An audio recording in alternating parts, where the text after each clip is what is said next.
I'd heard her give nearly identical ones at the funerals of friends, members of her church, even relative strangers. Those eulogies, like my father's, had been filled with inspiring lessons about this life and the next, as taught to us by the theologian. Well, you know which one. It was strange.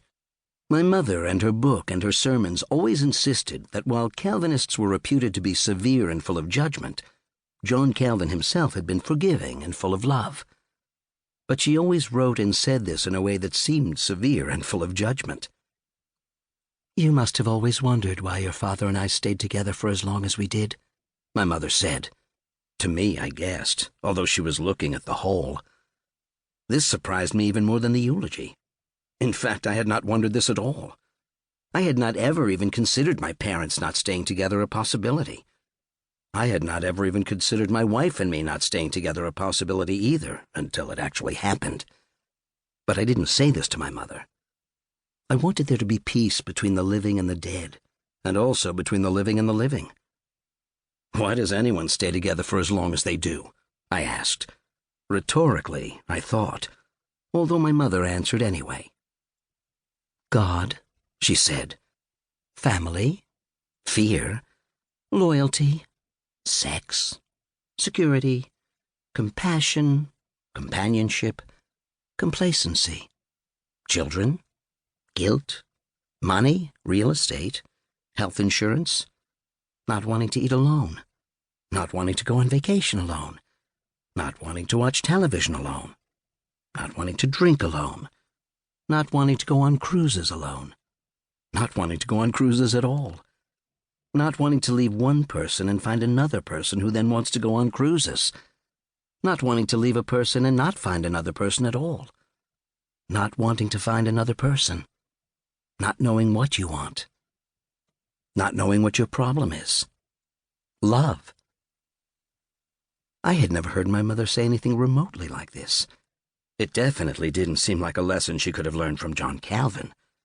But before I could say that, or anything else, my mother nodded in the direction of the cemetery workers, and they advanced on my father's grave with their shovels and their backhoe, and a few minutes later he was truly buried, and only then did it feel like he was truly gone. 4. If you live, as I did then, in a small town in central Maine, there is no more visible a job than that of a high school coach or a minister. Is it any surprise that I chose a somewhat less visible job? I became a blogger for the pellet stove industry. You may not know that there is a pellet stove industry, or that it has a blogger, but there is, and in fact it has two. I am the blogger who extols the virtues of the pellet stove, its cost and energy efficiency, the way it's good for the environment and the economy, the way it sits on the crest of the wave of the home heating future. The other blogger is named Dawn, and Dawn's job is to spew vitriol at the makers and the sellers of the conventional wood stove. This is what she calls it in her blog, always in scare quotes, the conventional wood stove.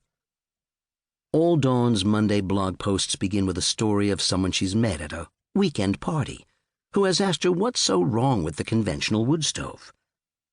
If you're ever at a weekend party with Dawn, please don't ask her what's so wrong with the conventional wood stove, because she will say, "Oh, don't get me started." And if Dawn says that, it means she's already gotten started. 5. Anyway, not 6 months later, my mother died too, at the age of 79. Her car had apparently gotten stuck, or stalled, on the railroad tracks just outside of town, and was hit by a northbound train carrying propane tanks destined for Quebec. The train struck the car directly in its gas tank, which exploded, as did the propane tanks. The propane and gasoline-fueled fire was so intense that even my mother's bones, even her teeth, had been burned into nothing. There was nothing left of her at all. The volunteer firemen said they'd never seen anything like it. 6.